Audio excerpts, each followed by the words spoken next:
Hello and welcome back to part 6 in this series of videos where I help you set up your QNAP NAS right the very first time. And in today's video we're going to be talking about security. I know, right? The big one. You're talking about a system that's going to be on 24/7. You can't always be sat there next to it watching it. You want to know it is secure. And I have to say that this is such an enormous subject that I've had to break it into two parts. Part 6 that we're watching now is going to be about making sure the system is protected and robust at the system level and the local area network. Part 7 is one we'll be talking about external access, security barriers, and ensuring that any potential attack vectors that get opened up cannot be exploited. So if you've come to this video to learn about dynamic domain naming services, DDNS, or setting out your certification to get the system protected, want to go with your firewall set up into a little bit more detail based on your region and opening up port and assets, VPN use, or even standard denial of service DOS protection, those are going to be coming up in part 7. But in part 6, it's about ensuring the robustness of your system before you even go down the road of allowing remote access. Now, why do people always talk about security and QNAP? Well, security and QNAP, unfortunately, a couple of years ago became something of a hot topic when QNAP were attacked by a ransomware group known as Deadbolt. And although they've kind of kept their nose clean the last couple of years, by comparison, it has to be said that this is still something that really shook the NAS world. Indeed, so to a point where, although already QNAP had a well-populated and well-maintained security advisory, this is something all NAS brands and indeed all internet-connected services have or should have, that detail vulnerabilities that are found in their system. It should be highlighted that since then they've also gone and set up their own bounty program for those that find vulnerabilities to be paid for them, as well as entering into additional pen testing and PSIRT services as well. And although right now QNAP is still really, taking the knocks from Deadbolt and other vulnerabilities that may have been exploited in the past, if you go ahead with all the steps I'm going to show you today and in part 7, you are going to be as bulletproof as you can be, because nothing, unfortunately, can ever be 100% unless you pull the cable out the back. So let's start things off at the ground level. What I want to show you first is the basic ground level in terms of knowing when a vulnerability is being exploited, or if someone's attacking your system or coming towards or accessing your system and they shouldn't be. And for that, just for the ground level stuff, it is strongly recommended that you do the following. Number 1, get QLog installed if it's not already installed. This will give you access to the logs and monitoring the coming and going of your system. Alongside that, you have to go ahead and make sure in the notification center that with notification center you add at least 1, but ideally 2 or 3 different means of getting contacted by the system remotely. The majority of these, by the way, can be done completely for free using online bounce services and relay services, and within web browser push services, and indeed with the mobile applications too. And this allows, if erroneous access on good, medium or horrific happens, you will get up to the millisecond notification and warnings put through to you, and you can tailor and scale the level of those notifications very, very well to quite a substantial level as well, so you know what level of alert you want to be let known of, just in case it's something of a recurring issue. Now, the last thing you really need to go down the road and install is their own security advisory tool, the Security Councilor. Now, the Security Councilor is an overview of 4 different pillars of security on the system. As you can see here on screen, we've got a security checkup, we have got antivirus, we've got malware remover, and QFirewall. Now, QFirewall will go into more detail in part 7 of this series, as that deals with predominantly external access and allowing secure access either via relay, such as QNAP's own services, or opening up ports on your router and allowing direct access, which again, you really need to know what you're doing if you're going to go down that road. But the security checkup, we're going to run a quick scan there in the background. The reason being is at the end of this video, we're going to come back to the security advisory as a kind of reminder of all the steps we've gone through today. But it's also worth highlighting with the security checkup system that you can change a lot of the policies here in the background. So depending on what level of user you are, from beginner to advanced to, fairly high-end business enterprise, you can change a lot of the defaults that this system is doing when it is checking password strength, ports, who has access, user access, admin, services that you're not using, what level of access different apps have to the rest of your system, and if there are any openings that are, any locks on the windows that aren't being securely locked. Now, the security advisory, again, you can use notifications there, and a lot of these, by the way, are tied in with other services within the system that we'll be going through later on. But it is really, really important that you have the QLog Center, the notifications, and the security counselor all in place very early doors, as it means that everything else you do afterwards, if there are weaknesses that are being exploited, you know about them. And before we move forward, it's probably worth also just talking very briefly about these two tools here, because as good as antivirus and malware remover sound, it's very important to understand that much like that old Windows laptop you bought from PC World that had a Norton trial stuck on it, these two tools here, as good as they are only good enough for when a compromised file is on your system. And that's really important. The antivirus, for example, if we open up the reports there on screen, will scan individual folders on your system or the entire system on a scheduled job if you want. So you would go ahead and arrange this to scan either the whole system database files and that can go to, of course, your own files as well, or individual select folders. And you can go to a kind of different levels of severity. And if you go for the quick scan, it looks for well-known compromised extensions that are used on bad files online, and you can scan for those periodically and then move them either automatically into quarantine, automatic deletion, which I'm not sure I agree with, but again, that's up to you. And also, again, get reports generated, which again will be sent to you if need be, or downloaded locally there. Same goes with the malware remover. The malware remover will be constantly checking the files on the system and looking for anything that is compromised. So again, as good as these are only useful for when the data is on your system. And remember, when it comes to modern network attached storage, not just QNAP but anywhere, I'm not saying that antivirus and malware doesn't exist. Of course it exists, but they are not the biggest threat to you and your data. The biggest threat is ransomware. Antivirus protects you from viruses and malware remover from malware. These two concepts and these two practices are either for destroying the system or compromising the system enough to be exploited. Generally, you find viruses and malware fall into those two categories. Ransomware, in the majority of cases, often facilitated by malware or virus, it has to be said, are about an opening on your system to allow an injected command to get into your system. Very, very rarely is data being pulled from the system in any shape or form. A line of code is injected. That code and that command will tell the system to zip up, just put into an archive all of the data. They've right-clicked, they've selected WinRAR, they've selected WinZip. Again, it's far more technical than that. It zips it all up, generates a password, deletes the password from the system, but also generates a notepad doc, an RTF, whatever, that says, we've got your data, we've locked up your data, give us this amount of Bitcoin, we will give you the logout. And then that is all. They don't need to download or upload terabytes of data. They just need to inject a code that is likely kilobits in size at best. And that's why it's incredibly important to secure the doors to the high state that not even that slither of code can get in. But how exactly does that code get in? In the majority of cases, that injected code comes through vulnerabilities that are found in individual apps or the entire operating system. And that's not just QNAP, that applies to all software. Synology, QNAP, Acerstore, TerraMaster, Google, Apple, you name it, all of it.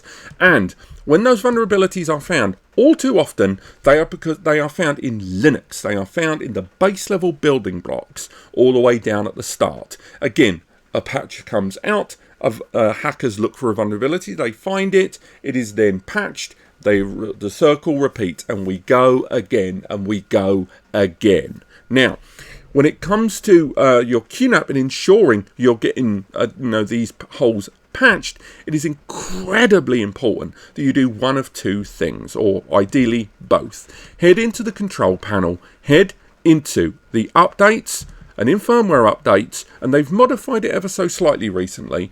You need to make sure that you are installing updates automatically. When Deadbolt hit a lot of users, one of the reasons users were impacted by it, alongside vulnerabilities that were found in certain software within the QNAP library that we'll talk about in just a moment, lots of users took their NAS, set it up, and then didn't do anything with it, and by default did not install the updates. Let's face it, if you're a Mac user, about the top right of your screen, it's reminding you about that update. Hell, on the bottom right of my screen here, you see that blue dot? That's it trying to tell me to upgrade to Windows 11.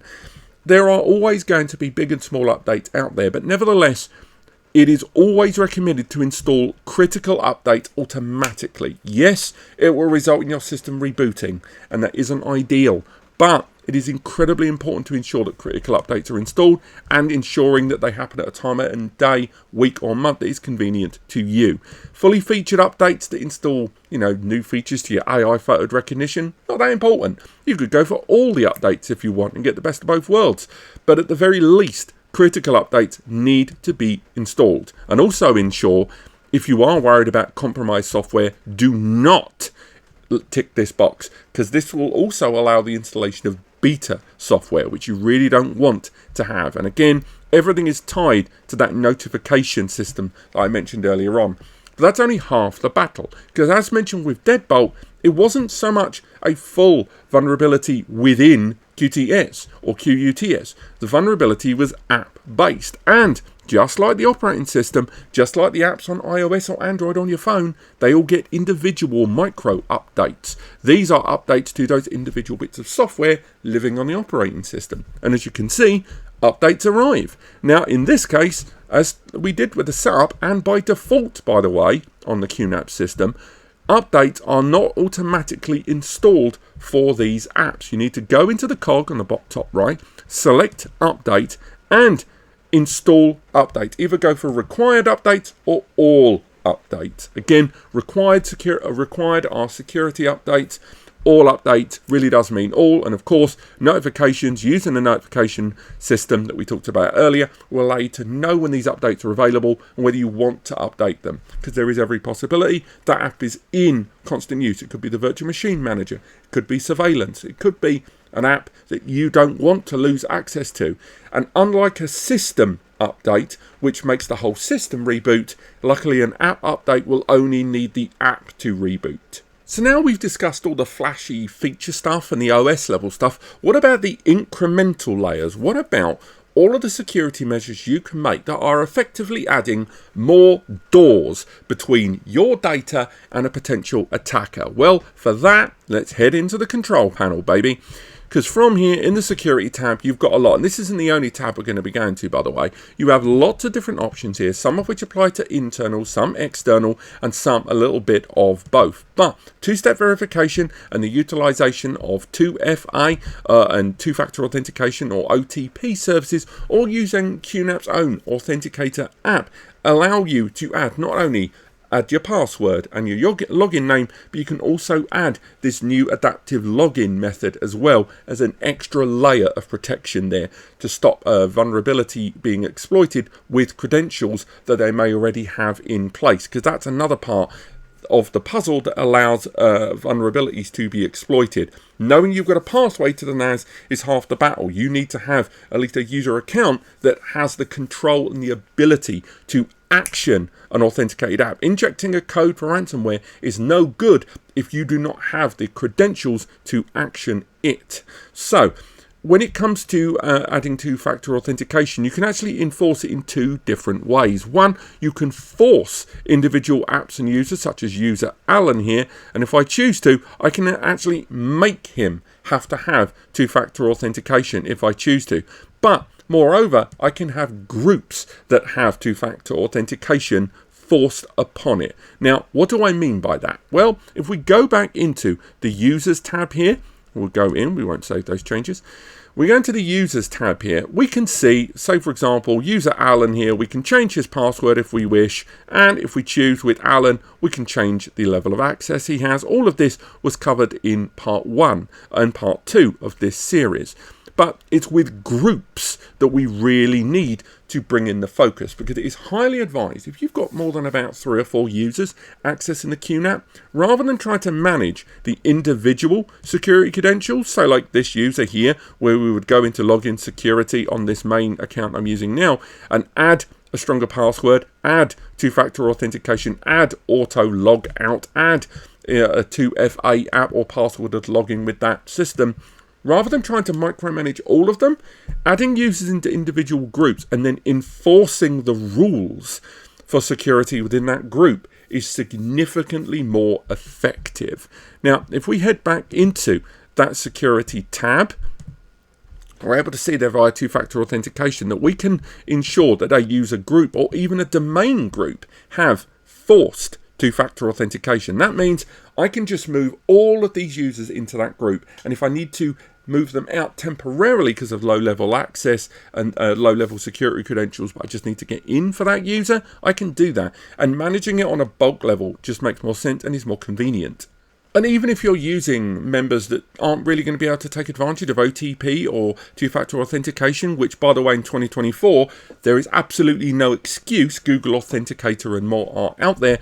At the very least, you can change some of the rules around passwords to be particularly aggressive. So for example, you can limit some of the characters that have to be used. You can change the length of those passwords, alphanumerical characters as well, but you can also force users that they have to change passwords every certain amount of time, and again they can get notifications, all automated, all sent through to users to warn them that their passwords need to be changed, and all of that can be controlled within this interface as well. Lovely stuff. And if you want to start adding layers to the actual connection and the device they're using, not just the credentials they are using, then head into the IP access protection. Now from here, in conjunction with the utilization of those notification and QLog, you can actually change the level of acceptance the system will have with things like not only bad passwords but unknown IPs. More on the IP stuff in just a moment. But from here, depending on what level of access they are using, you can actually auto block for a given period of time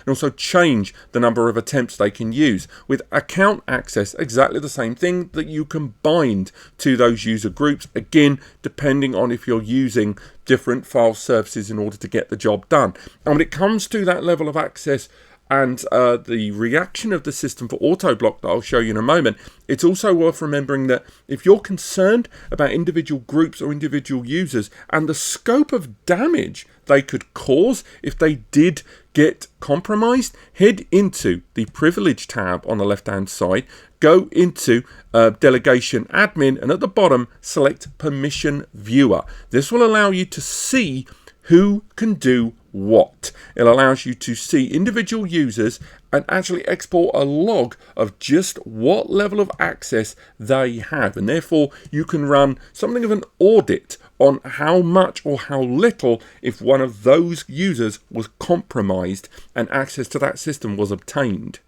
And discussing those file services, it's also worth highlighting that it's very important that you disable any file services, and particularly any kind of highly specialized or highly credentialed access methods by default. In recent updates on the QNAP platform, when we look at the file services, you can see that the majority of things like the more dangerous SSH and Telnet services are now disabled by default. When we look at the user accounts, we can see that admin at the top is disabled by default. These are all really important, and although the majority of them are now disabled by default, it never hurts to just quickly do an audit and double check that different kinds of access method are either enabled or disabled by default to lower even further the potential attack vector, not only on the apps you're using, but also the system service that an attacker or a hacker would actually be utilizing to get into your system. Because all too often they're not using Windows XP and standard SMB services. They will be using something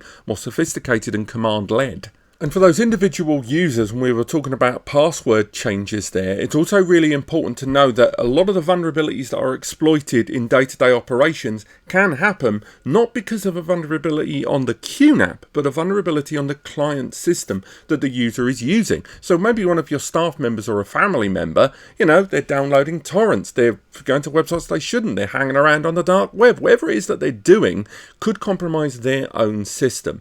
And it's really important, not only with that IP blocking that we mentioned earlier on, where you can ensure that repeated brute force attempts to access the system by non-admin users are blocked, and that you've got that two-factor authentication, but also going into the privileges section, then selecting an individual user, let's pick on Alan once again, go to their web profile here and disable their ability to change a password. Do not allow them to change that password on their side, because if they've got access locally to that password, they may try to get in, or at least try to change it or use some of that 2FA. And not allowing them to change it or to recompromise it in any way to affect the user, to exploit them on that level, is another way you can at least halter them getting into the QNAP there. Now, going back into the system settings there, we can also talk a little bit about default ports. That's going to be, again, another biggie, because by default, the QNAP uses system port 8080. And by default, it doesn't have an encrypted certificate there at the top left. You can definitely apply that, and we are going to be talking about that, again, along with DDNS, the certificates there, firewall allocation, and more in the next video. But at the very least, change this port. I can't change it for these videos because I've still got so many more videos to do in this series and they're all overlapped. But for you, you need to change that port in your average setup. And the same goes if you're going to be utilizing external devices over the internet and they're going to be exchanging secure information, you can force connections externally to the system to have to be HTTPS. They have to have a verified certificate. Much like if you go to another website, I don't know, like NAS Compares, look for the connection there to know it's secure, to know and enable that therefore someone accessing this system remotely, that it is going to be locked out.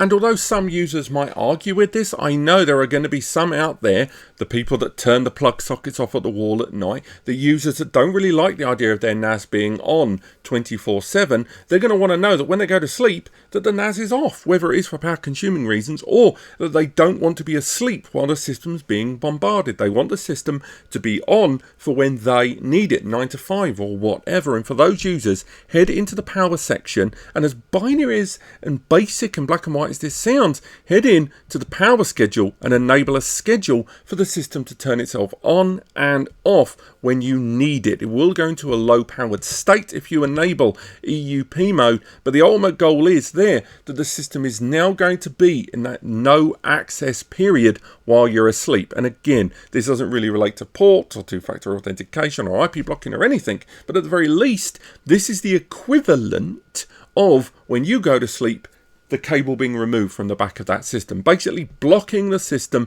from anything local or remote when you don't want it to be for that certain third or 2/3 of the day. Which brings us back to that security counselor there, and depending on which one of the rules and steps I've talked to you about today, you're going to want to change that security policy. But remember, the security policy there will start on basic, but if you ramp it up to advanced, some of the things it's going to scan for are going to be genuinely rather impressive. If we apply that there, and then what we'll do is we'll look at the difference between a basic level scan and a mainline level scan. So for example, the basic scan has just let me know that some of my apps are out of date, but that's really it. It doesn't really go into a huge amount of detail, and most of the settings and options by default are already disabled. Now let's compare those results with an advanced scan just to give you some idea of the difference between the level of security protocol it's going to look for and how much it will guide you along that process.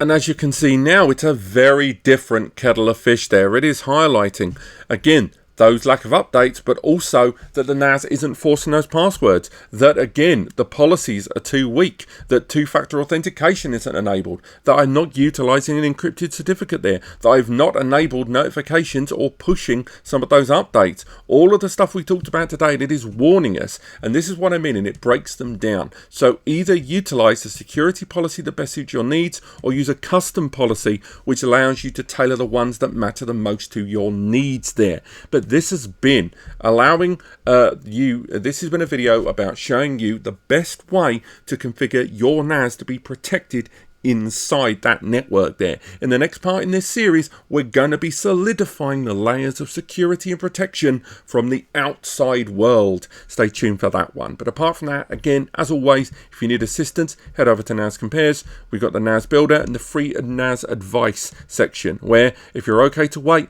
3 to 5 working days, you will get free advice from myself or Eddie, or you can go for expedited support there via Ko-Fi or Patreon. We also have recommended first and third party support forums that you can go to, along with subreddits, or you can contact us on our Discord or use the Ask.NASCompares community support forum. Finally, if you do need even further support, head over to Ko-Fi or Patreon, where you've got our 1-hour Zoom consultation option, where me and Eddie can walk you through the best, suited security credentials for your needs, as well as joining our membership program for regular expedited support and access to a lot of content early, like these videos, and exclusive content to that platform. And again, sign up to that security advisory. You can get RSS notifications, and with your QNAP, remember those fundamentals. Your network updates, your notifications via the network updates there, pushed to your phone and device. Get that secure advisory in place there, and get your two-factor authentication on every single thing. Thank you so much for watching, and I'll see you on the next video.